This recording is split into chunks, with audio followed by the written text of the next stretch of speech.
The latest tech. I'm Alexa. I can answer your questions. Interviews. And we are evolving, and we are seeing an amazing opportunity that is happening. Accessibility. Accessibility is one of our core values. This is Double Tap TV. Welcome to another edition of Double Tap TV. Thank you guys so much for being here this week. I am MARC AFLALO, and Stephen Scott is always alongside for the ride. Stephen, an exciting episode lined up this week because we're doing that thing that I love to do, which is skate that gray line between tech and other conversation. And this week it's about filmmaking. And, you know, when it comes to filmmaking, this genre really has grown so far beyond the big screen. We have so many screens at our disposal that really so many people can claim to be a filmmaker. But this week we're going to be speaking to someone who definitely earned that moniker, did he not? He certainly did. And this is a guy who, I mean, when you think about filmmaking, you don't think about blindness, do you? I imagine, Mark, the idea of being blind and making movies seems foreign. You know, how would that even work? Well, you know, it can be done. Now, James is legally blind. James Rath is who we're going to be speaking to today. He is legally blind, but he has got a little bit of vision. He'll explain more about that later and how he uses that vision. And actually, for a lot of people who've got low vision, sometimes using a camera is the only way they can actually see the world around them. Because if you think about it, if you've got a little bit of vision through one part of your eye, holding that viewfinder and a camera up to your eye will give you access to, you know, the whole world in front of you and be able to see things you weren't able to see before. So actually filmmaking, when you think of it in those terms, actually makes a lot of sense for a lot of blind people because you're actually able to see better through a camera lens than you can through your own eye lens. You know, filmmaking is such a subjective profession. I mean, it's all about the creativity and the mind of the person who's creating what you're about to see. So whether you have vision or not really is it's kind of moot because, you know, anybody can have a vision whether they can see things or not. It's about translating that vision so that other people can consume that. And I think that technology, and this is where we cross that line, technology, just as you said, using a camera helps, you know, people who are low vision actually experience this. Technology really has enabled this kind of profession and others like it and allow people to take it to a level that I don't think even they probably thought they could do before. No, absolutely. And you're right. Technology, once again, changing lives, making people able to do things that they weren't able to do. And this doesn't just apply to James Rath or any blind filmmakers. This applies to anybody. This applies to you. It's about knowledge, isn't it? It's about knowledge on how to use the product. You need to have the general understanding of the principle of filmmaking in this case. You need to be able to tell a story as well. You know, you can be the greatest filmmaker in the world, but if you can't tell a story, then you're not going to go very far. I often liken it to, if you gave me Steven Spielberg's camera and said, make a movie, it would be terrible.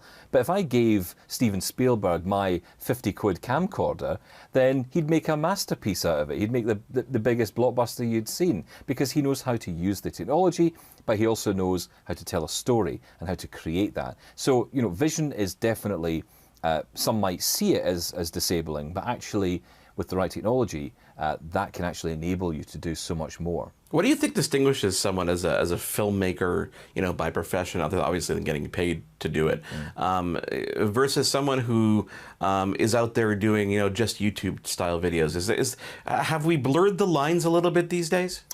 Well, I think, again, technology does that. I mean, some of the tech that James is going to talk about later, he'll be discussing how he makes his YouTube videos and how he creates content for the internet. And of course, it's a lot simpler than a lot of people might think it is. Whereas when it comes to filmmaking, you're using much more expensive, much higher end gear that makes it possible to get the best scenes, the best pictures, the best whatever. I think we are getting close to blurring that line, though, because people's viewing habits have changed.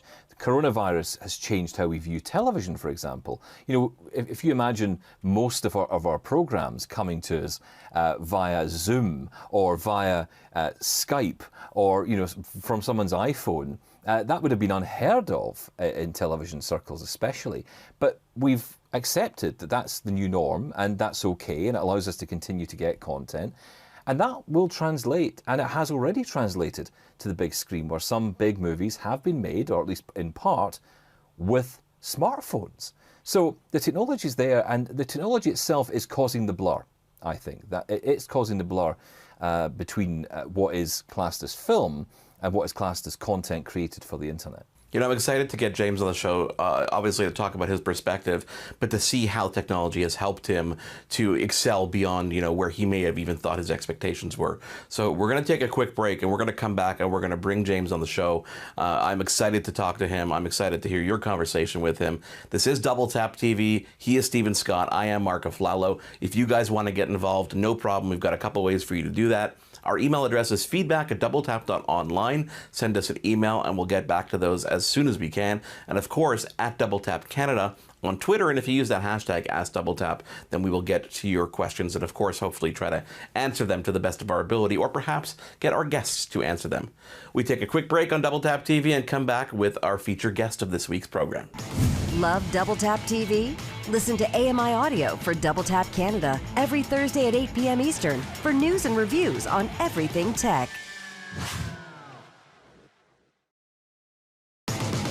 This is Double Tap TV. We are back on Double Tap TV. Thank you guys so much for being here and being along for the ride. If you want to get in touch with us, no problem. We've got a couple ways for you to do that. Our email address is feedback@doubletap.online. You could shoot us an email anytime you want. We get to those as quickly as we possibly can. On Twitter, another way to get in touch is @DoubleTapCanada. And if you use that hashtag #AskDoubleTap, then we will get to your questions on a future show, we promise, or of course on Double Tap Canada on AMI Audio. Stephen Scott, we're about to dive into a conversation that you had with a guy that goes by the name The Blind Filmmaker. But rather than you introduce him, let's take a look at one of his videos introducing himself.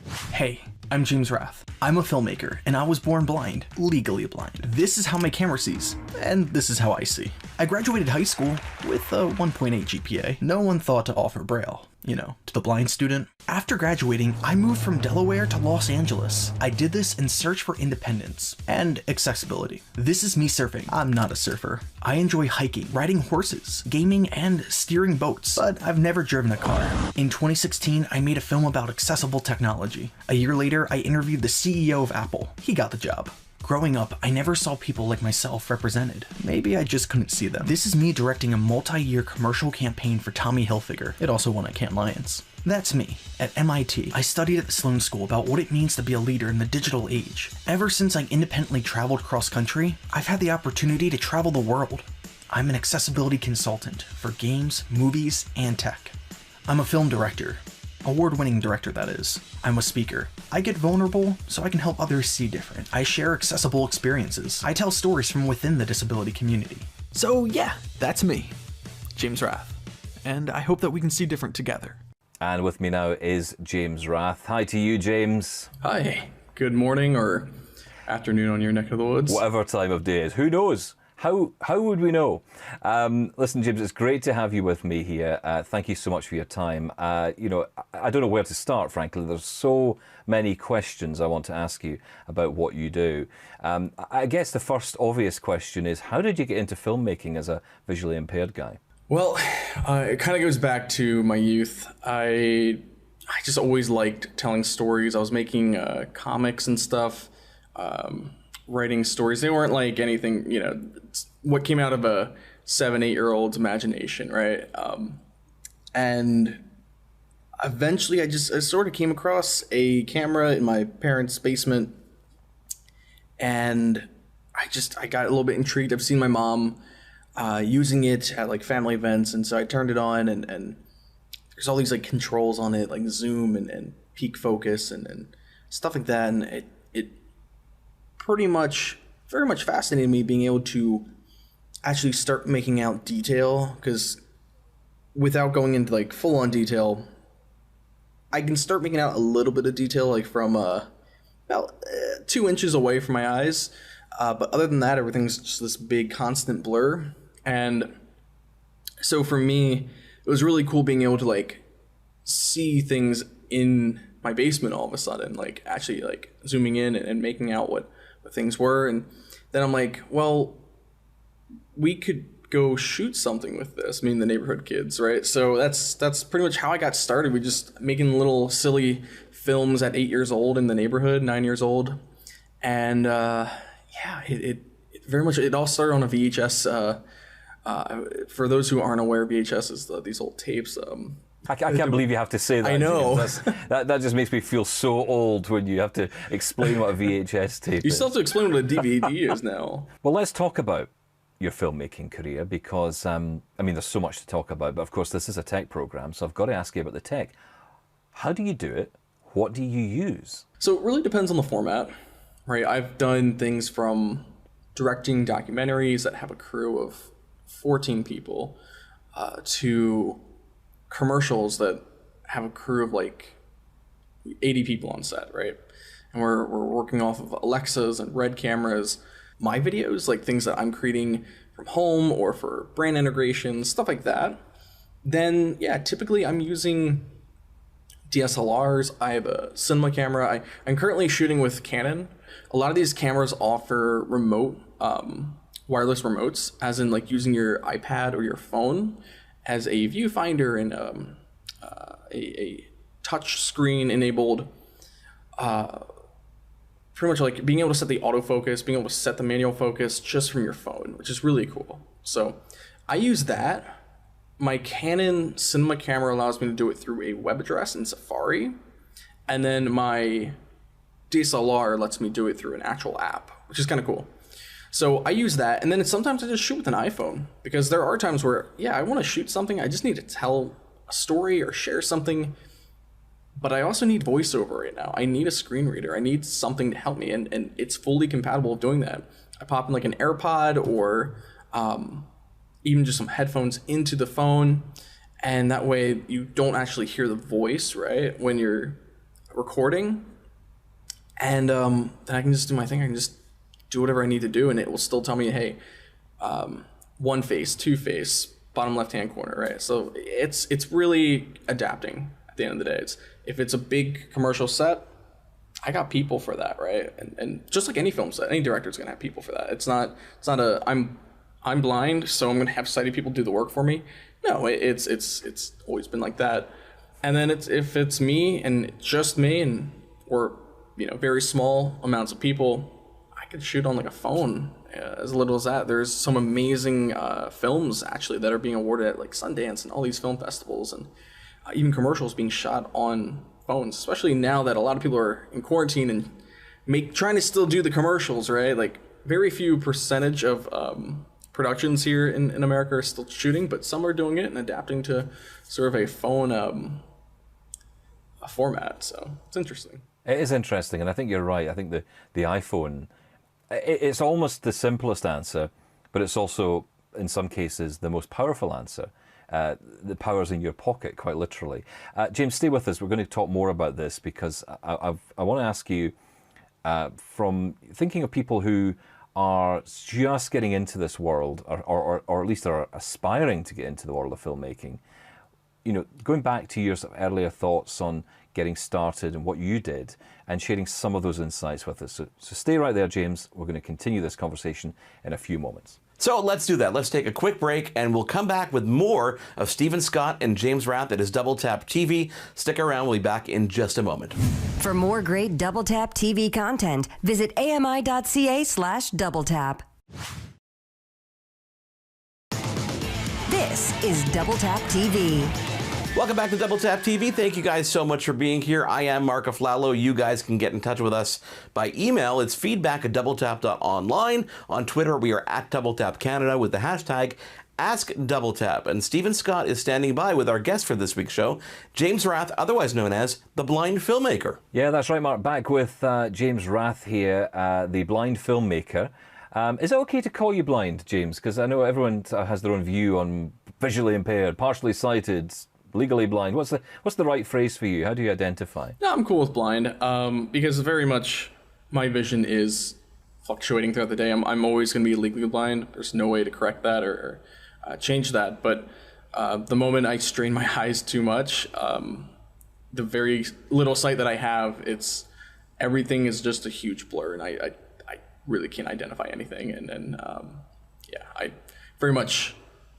I identify with blind, legally blind, either or. So yeah, I think the most interesting stat I learned was that 4% of people in the world who are blind actually, can see nothing at all, whereas the 96% can see something. And I think we shouldn't shy away from the word blind. I totally agree with you on that. Look, let's get back to the topic we have got you here for this week, and that is blind filmmaking and the whole subject of it, because I'm fascinated by this. Obviously, I do TV, although in fairness, TV, James, is me sitting in front of a camera here and speaking, and I've got my wonderful producer, MARC AFLALO, and co-host here, who does all the real work. I don't get involved in that because I'm a radio guy, right? What do I know about television? And certainly nothing about film, other than watching it. But I'm fascinated by this because I've always been intrigued by it, and I've thought, I don't know if my level of vision is enough to allow me to do it successfully. And having the iPhone, for example, you mentioned this in the last segment, having the iPhone is a very powerful tool. Is it capable enough to, out of the box, essentially create a good film, or do you need enough vision or a little bit of vision to be able to manipulate what you're seeing through the screen, through the viewfinder, if you like? Well, there's definitely some principles when it comes to composition and lighting.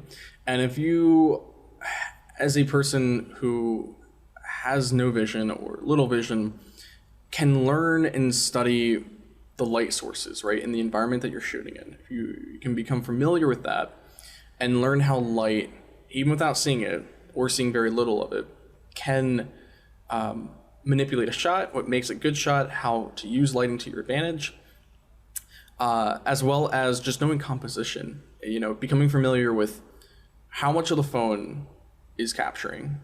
And then when you zoom in to the 0.5 times, or times 2, and then zooming out to the 0.5 times of the widescreen, right, the wide shot, it can really, I think, be a very powerful creation tool. Again, story is most important and key, and really the visuals and the audio, of course. Audio is 50% of video. I firmly stand by that. So that is one thing I think that a lot of us blind folks are keen in, is we're very tuned in with our hearing, right? We aren't hearing more than anyone else, but we are paying attention to it, right? So we can become familiar with that. So that can definitely be used to your advantage, especially on the audio side of from radio. But yeah, I think the iPhone's very capable with just the camera app that it comes with. You can download other things like Filmmaker Pro, and there's the Moment camera app. There's other camera apps out there that maybe let you go into more detail or play with some different features, right? Adjusting ISO, manual shutter, and all that. But that all aside, you can really do a lot with just the camera app of the iPhone. So again, just familiarizing yourself with the fundamentals and the principles of a visual shot, cinematography, photography, and it's totally capable. It's possible, even with little to no sight. What about if you wanted to move on from the iPhone? Maybe you feel that you've got enough vision, or perhaps that a viewfinder and a camera can help, because you've alluded to this, and I've heard others say that having that viewfinder gives you access to vision that you may not have been able to, because you're essentially able to bring your entire world into that small space and see more with it. What's like the best camera? What's a good camera to pick up on and get started with, to use to make movies, or even just take pictures? I stand by the phone. These phones are made by tech companies, and they prioritize, right? Apple, Google, they're prioritizing accessibility in the software. And that's where it really comes down to is the software of the camera apps. They're just made to be accessible for those of us with low vision, no vision, those of us who have limited mobility, right? And it's great, it's amazing. The camera manufacturers, on the other hand, haven't really caught up with that with their software. As far as I've been able to tell, I've been trying to tune in and keep up to date with any accessibility advances from Sony, Panasonic, Nikon, Canon, Blackmagic, all of them. But there really isn't much. And if anything, if I was to say there's another accessible camera on the market that isn't your smartphone, I'd say GoPro, which is, it serves a purpose, it serves a market. It's not going to be you don't want that GoPro look for everything, right? If it works for you, great. And there are ways to sort of make it so it's not super, super wide shot, you know, keep it a little bit more narrow, and maybe you could actually potentially vlog with it and, you know, stuff like that. But I would say first answer is your iPhone. If you need action shots and you want to do a little bit more, get a little like, get it wet and stuff, the GoPro, go ahead and get that. In terms of actual DSLRs, I really can't recommend anything today. And if Canon wants to consult, and get their app, you know, or their software accessible, I'm ready, because I would love to. Yeah, please call James. Yeah, please get in touch with James, and because you're right. I mean, the first company that does this, it's a bit like gaming. We've talked about gaming on the show, and you know, The Last of Us Part 2. You know, can other games get on track and be the same and start being as accessible? It just takes one to make the move. Look, before we run out of time, I just want to ask you about editing. Now, I'm a Mac user. I've used iMovie for a number of things. I've moved on to Final Cut Pro because of what I'm doing here. But iMovie's good, isn't it? I mean, iMovie's a great place to start if you're a Mac user and you're blind. Yeah, iMovie is quite fantastic, and I know that Apple might simplify it on the surface for many people, and you maybe need to break down some of those simplifications, those factors that are put into place to sort of make it easy for just anyone to make a family film or whatever. But it's definitely a great place to start, even on iOS, right? You have access to fully shooting with an accessible viewfinder with screen reader support right on a camera with the iPhone. Oh, you can also edit, and you can also upload with that same exact device, which is pretty amazing. You can even plug in a keyboard, or do a wireless keyboard in this case, with an iPhone, and you could run VoiceOver with keyboard support right from a phone. If you really do not need the screen at all, why use a computer? So yeah, I think it's iMovie is a great place to start. I use Final Cut personally. I've used Final Cut since my first year of high school, so it's been almost 10 years now, and I love it. Works with VoiceOver too when I need that. And in terms of other editors, it's hard to recommend anything else. Windows Movie Maker really doesn't get support anymore, if at all. And then I know there's like Adobe Rush, which might be Adobe's iMovie in a sense. It's the baby brother to Premiere. I don't know how accessible that is, though, to be completely honest. I've not tested it, but it is available on iOS and Windows, so for that cross-compatibility. Some brilliant ideas, James, and you know, I didn't even think about iMovie on the iPhone. You're absolutely right. Of course, why wouldn't you want to consider that? It's even easier in some ways. Yeah. Listen, I really appreciate your time. I think you do a fantastic thing, you know, just promoting blindness in such a positive way through the storytelling you do, through the work that you do. James Rath, thank you so much for joining me on Double Tap TV. Thank you for having me. Thank you, James. Thank you, Stephen. Thank you all for being here on this week's edition of Double Tap TV. If you want to get involved, please do reach out to us. It's feedback@doubletap.online. And of course, on Twitter, we are @DoubleTapCanada, and use that hashtag, which is AskDoubleTap. On behalf of James Rath and Stephen Scott, I am Mark AFLALO. We will be here again next week on Double Tap TV. For more great Double Tap TV content, visit ami.ca/doubletap. Hosted by Mark AFLALO and Stephen Scott. Editing, Will Attar. Production assistants, Wendy KAUFMAN. Content review, Zachary AFLALO. Voiceover, Anna Vocino. Integrated Described Video Specialist, Ron Rickford. Coordinating Producer, Jennifer Johnson. Director Production, Kara Nye. Director Programming, Brian Perdue. VP Content Development and Programming, John Melville. President and CEO, David Errington. Copyright 2020, Accessible Media, Inc.